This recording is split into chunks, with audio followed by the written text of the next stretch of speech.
Many of our listeners picked up their phones this morning and scrolled before getting out of bed. Some of you are still holding yours while listening to this.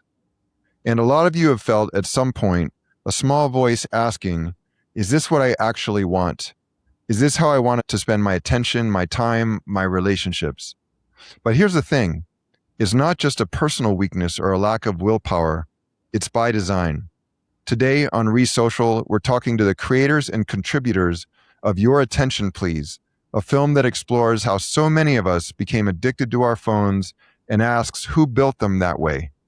Hello, I'm your host, Dr. Anthony Silard, and welcome to ReSocial, where we rediscover, reflect on, and renew how we approach social interactions so we can develop CMSRs, compassionate, meaningful, sustainable relationships. Today, I am very, very pleased to share with you our first ever episode, which is a group forum. It's not just one guest. We have three guests here for you today. We have Sarah Robin and Jack LeMay, filmmakers, and Kristen Bride, whose story of loss became the moral compass of the film Your Attention Please, which was directed by Sarah with a lot of senior editing and other roles by Jack.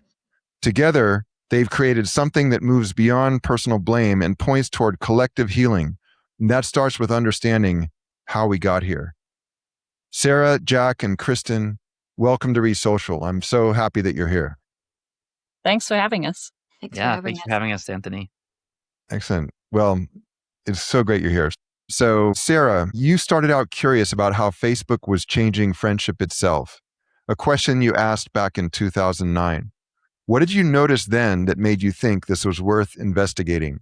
And how has that question evolved? Thank you, Anthony. It's a great question. Essentially, what happened to me in 2009 is that I moved countries and continents. I moved from Germany, where I'd grown up, to Australia to do my undergraduate degree at the University of Melbourne. And I got to trade a friends group that didn't have Facebook yet with a friends group where everyone was already on Facebook and had gotten used to it. So I came in new. I had that, fish out of water experience. And because of that, I think I was able to see some changes.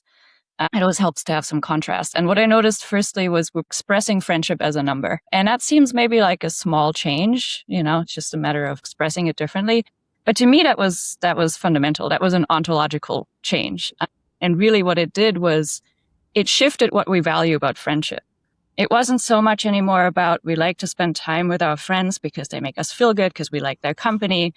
Now we were collecting friends, and we were collecting friends because it made us look good and it made us feel good when we got likes. And it was about quantity more than quality. And I just had the sense that that would hollow out friendship, and as a result would hollow out our whole sense of self and belonging and purpose. And I decided not to go on Facebook, which was not a popular choice at the time.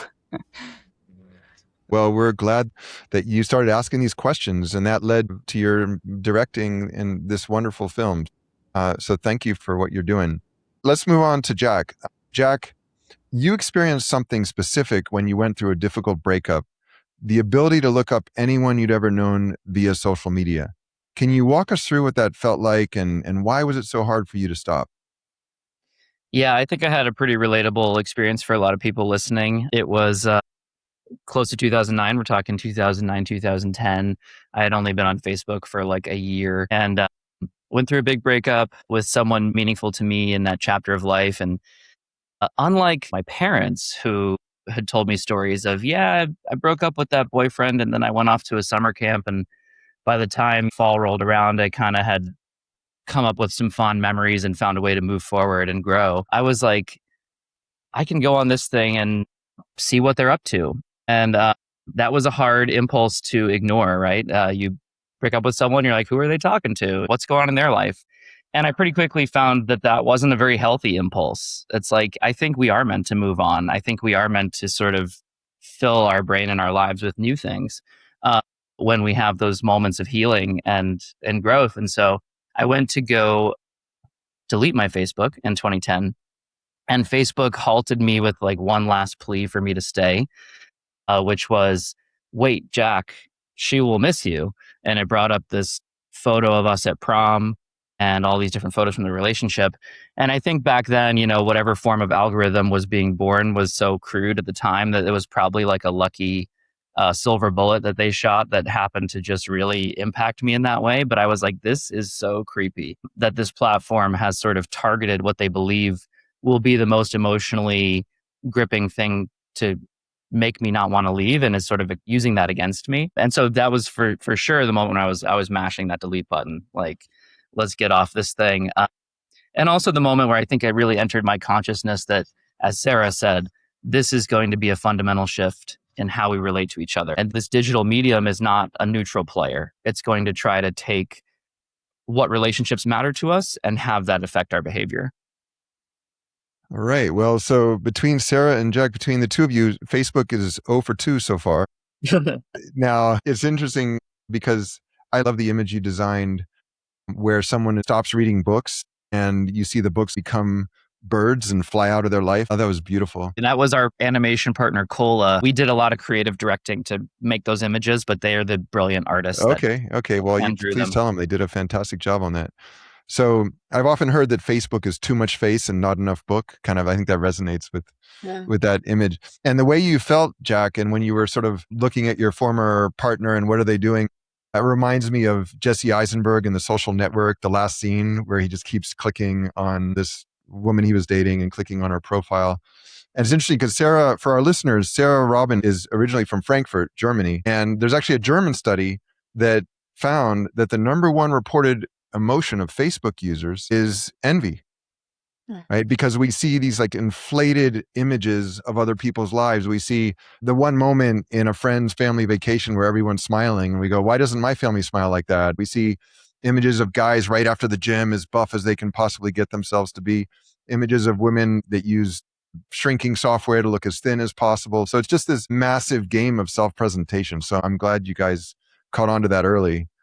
Well, let's move to Kristen. So for all of our listeners, Kristen is the lead character in Your Attention Please.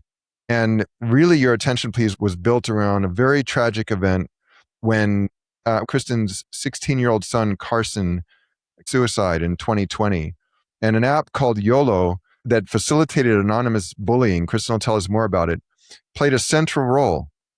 Well, many of our listeners, Kristen, have experienced loss or watched a young person struggle without understanding why.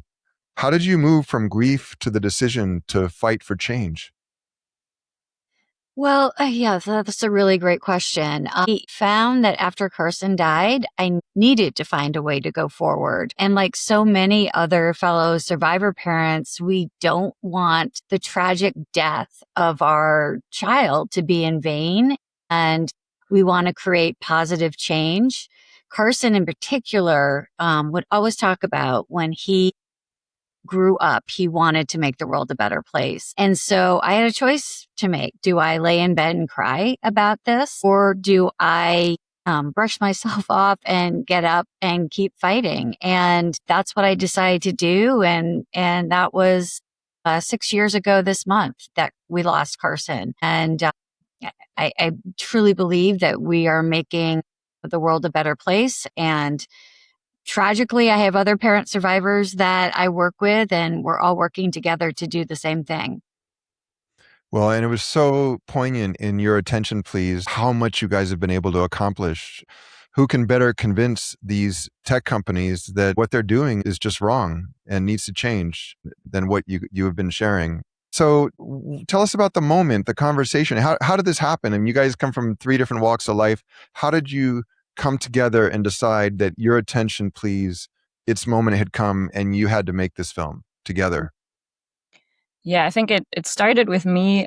I watched The Social Dilemma when it came out in 2020, and I was like, wow, finally people are talking about this, something that I'd been aware of for a long time, obviously not in all the detail that they laid out, but generally.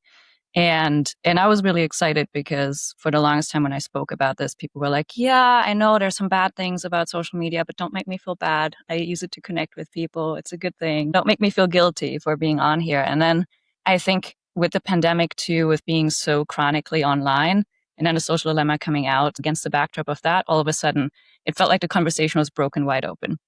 But what was lacking in the discourse was, what do we actually do about any of this? We're starting to understand the design patterns behind it. We're understanding the manipulation that's going on, but solutions seemed really difficult. And I was surrounded by people who are like, I'm on my phone way more than I want to be, but there was very little ideas out there, like what we can actually do about it. So I wanted to make a film that talks about what we can do about it. And then it took a couple more years for me to be in a place where I can actually start it. So early 2023 is when it kicked off in earnest. And then I started networking and got connected to Kristen pretty early on in the process.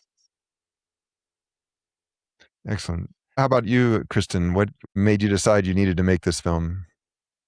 Well, Sarah approached me. It wasn't something that I was seeking out to do.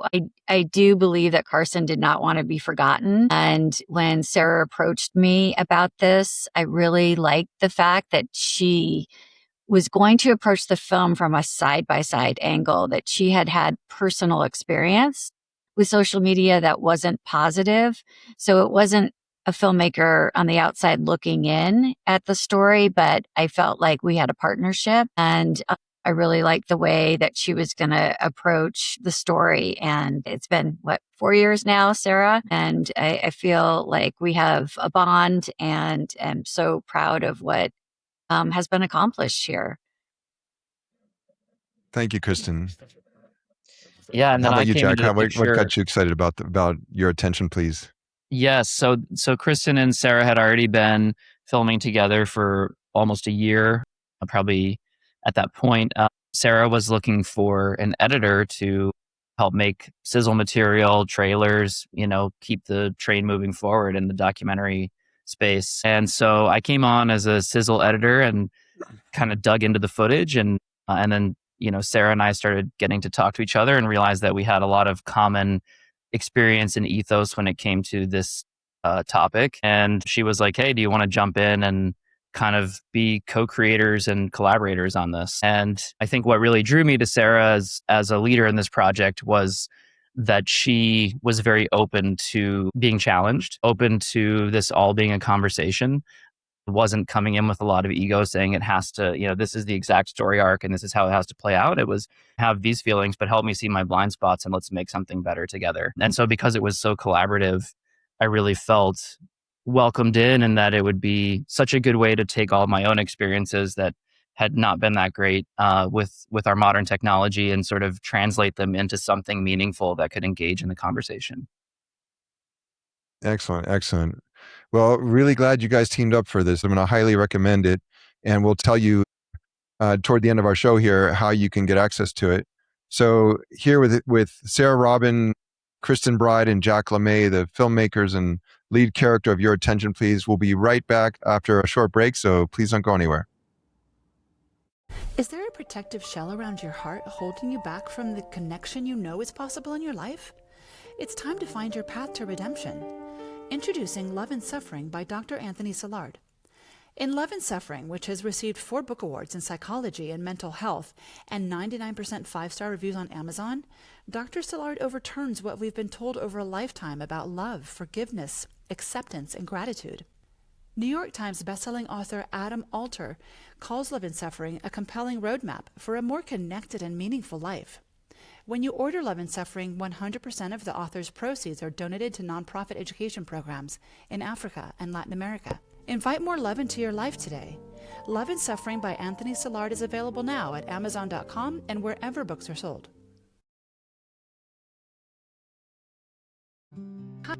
What if everything you've been taught about happiness and friendship is wrong?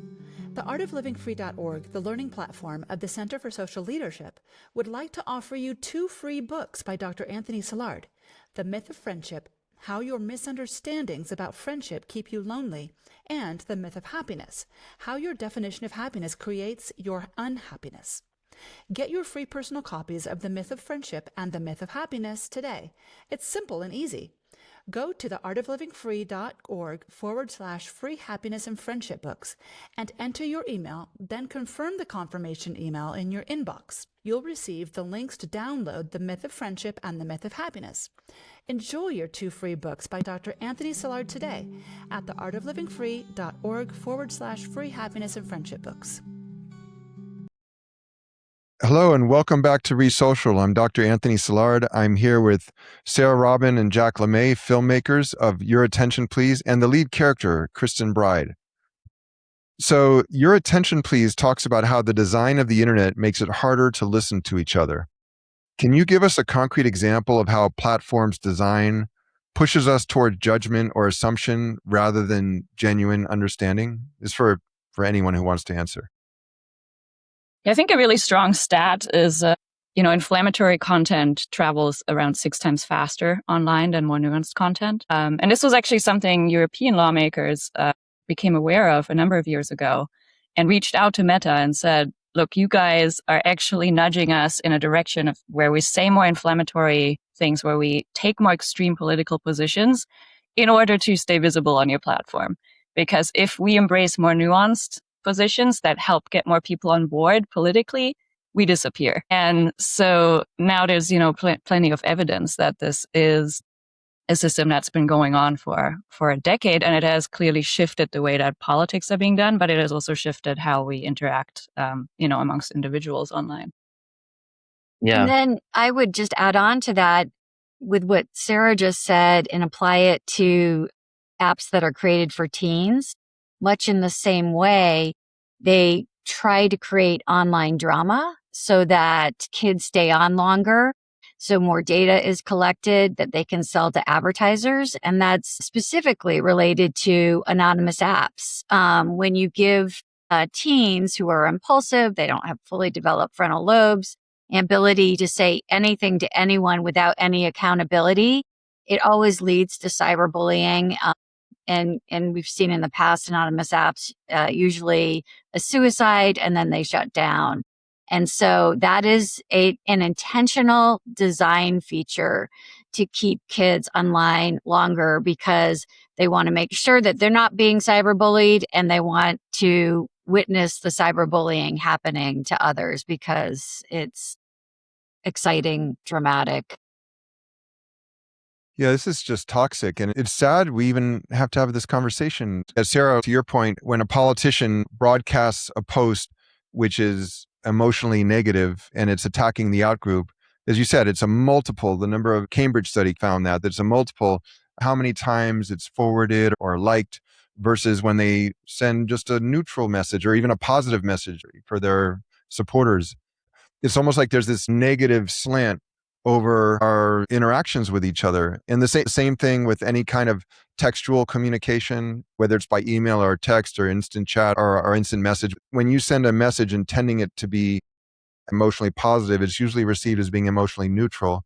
And if you send it intending it to be emotionally neutral, it's usually received as being emotionally negative. So there's just downward pull over all of our relationships. And then we wonder why, for the first time right now in history, in the United States, 60% of four-year college students are having some kind of mental health breakdown during those 4 years. It's never been like this. It was a rare anomaly before that a college student would go see a mental health counselor. Now it's actually the norm. It's the majority of students. Sarah, let's talk about when you were doing your research for Your Attention Please. What surprised you the most about how deliberately these platforms are designed to keep us hooked? Once I started researching the film, not anymore because I was aware of it at that point. I think understanding how much it leverages our own neurology against us was shocking. Realizing that this really happens at a preconscious level, right?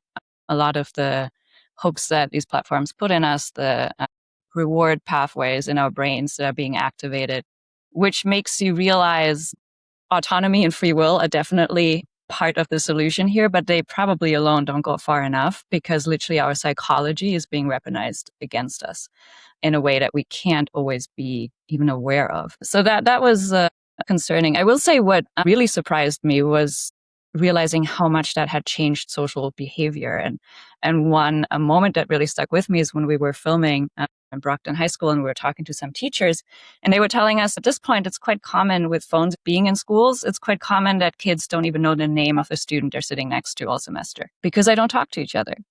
And that was just unimaginable to me. So seeing just how a little bit more than a decade of having these devices in our lives fundamentally shifted social behavior and social connection. And predominantly affected the young generation. That was really shocking. Wow, that's so sad. Let me just share with you a study at Case Western Reserve School of Medicine. They studied over 4,000 students at 20 high schools, and they found that 20% of the students sent over 120 texts per day.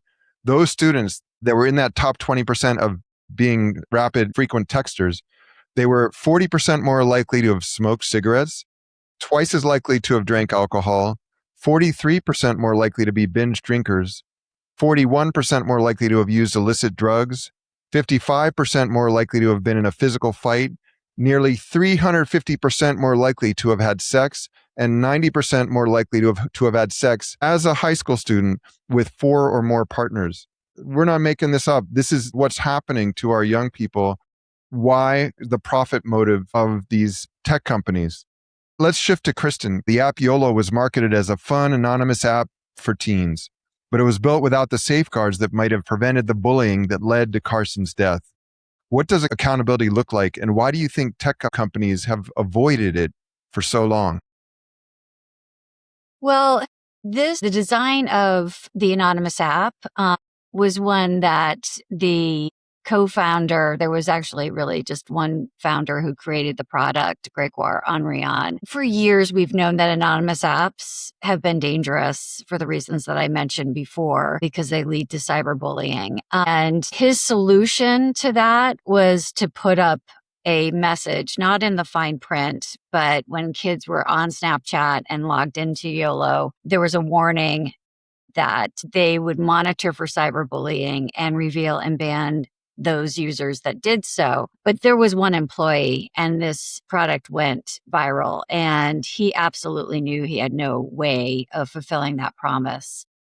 The last search on Carson's phone before he ended his life was for hacks to find out who was doing this to him. And I do think it would have made a difference to know if it was 3 kids in his school that he didn't like or the entire class. And we'll never know because there was no way to monitor in the way that they promoted. And so accountability to me means these companies need to start designing their products like every other industry with safety in mind, especially when they're marketing to kids. And when they don't do that, we need to be able to get in the courtrooms and sue them for negligence and dangerous product designs. And that has been difficult because we have a 30-year-old law in the United States, Section 230, that holds these companies immune from lawsuits. We started breaking down the door there, but we have a long way to go, and we need to make it easier for families who are harmed to sue these companies. And I think that will finally get their attention, that they need to make changes and start putting people over their profits. Kristen, what you just shared really moved me because I'm a researcher of emotions. And when we experience a negative emotion, as of course Carson was experiencing negative emotion, the reason we first experience it is because we look at a person or situation or event around us and we say, is this good for me or bad for me? Is this facilitate my goals and values or obstruct my goals and values? Of course, Carson was thinking to himself, this obstructs my goals and values. I don't want to be treated like this. Well, once we experience that first negative emotion, sadness or anxiety or whichever it is, loneliness, then what we do is we say, do I have the internal resources to cope with this situation? And I think that's what Carson was doing, saying, let me see if I can figure this out. Like, who's doing this? I want to solve this. I don't want to be treated this way, and I want to figure out this situation out. And if we're unable to do that, then we experience the most toxic negative emotions like powerlessness, helplessness, disillusionment, depression. And it is just so unfair that these tech companies create their products and keep us, the users, in the dark, especially young people who don't have the same level of brain development as adults do. They're in their really formative years and trying to figure things out, figure out their identity, figure out what they care about. And we just got to stop this. I really admire what you're doing, Kristen. Anthony, Here's a 16-year-old. He was actually asking some of his abusers to swipe up and identify themselves so that they could talk things out in person. So even a 16-year-old was trying to reclaim humanity in a digital world. Of course, no one did, but he was trying to find solutions to this problem and wanted to figure out how he could work this out. As you shared in your attention, please, it seems like it was just a wonderful human being. I'm definitely going to ask Sarah, Kristen, and Jack to come back and join us again on ReSocial. Our listeners need to watch this film. Where can they get access to your attention, please, and learn more about the wonderful work that the three of you are doing? Yes, the best place right now to go follow us is our website. That is yourattentionplz.com. And the plan is to release it in the fall. So definitely keep your eyes out, subscribe to our newsletter so that you're in the loop, and it will hit streaming in the fall. Okay, so for all of our listeners, remember that's Your Attention Please, with please spelled PLZ. So yourattentionplz.com. You can go there, find out when and where Your Attention Please is going to be screened so you can view it. So, and I'll also have that in the show notes. So the platforms we use every day are not neutral tools. They're designed by teams of engineers and psychologists to maximize our engagement, often at the expense of our well-being and our relationships. Sarah, Jack, Kristen, my day's a much better one for the connection we further developed here. I really admire what you guys are doing. Thank you so much for joining me on ReSocial. Thanks, Thanks, you. Anthony. Thanks for for having having us. us. Hello, I'm Anthony Silard, and thank you for tuning in to ReSocial. I'd like to ask you a question and a favor. First, the question. Would you like to leave some feedback and let us know what you've enjoyed about ReSocial and also what can be improved? Also, feel free to let us know about any kind of episodes that you'd like to have on ReSocial, any issues you'd like us to address. If you'd like to leave any feedback, please leave it at resocial@theartoflivingfree.org. Once again, resocial@theartoflivingfree.org. Now for the favor, please subscribe or follow. That really helps us to get top tier guests. So you're subscribing or following us at ReSocial makes a big difference. Also, I'd like to thank the ReSocial team, Madeline McLeod, our senior producer, Michele Bordone, our associate producer, and Ariane Escobar, our director of media relations. Let's end the way we always do. Until we meet again, please remember that between you and the CMSRs, the compassionate, meaningful, sustainable relationships you desire in your life, lies an invisible social barrier you construct in your mind. It's entirely up to you to push through this barrier and watch it disappear into the mist. Be the change you desire and reach out to another person. Then use the tools you learn, refine, and align with your own values in ReSocial to develop a CMSR. Be kind, be generous, and be caring. I'm Dr. Anthony Silard. Thank you for joining us on ReSocial. I'm looking forward to being together with you again next week in the world filled with CMSRs we are creating together.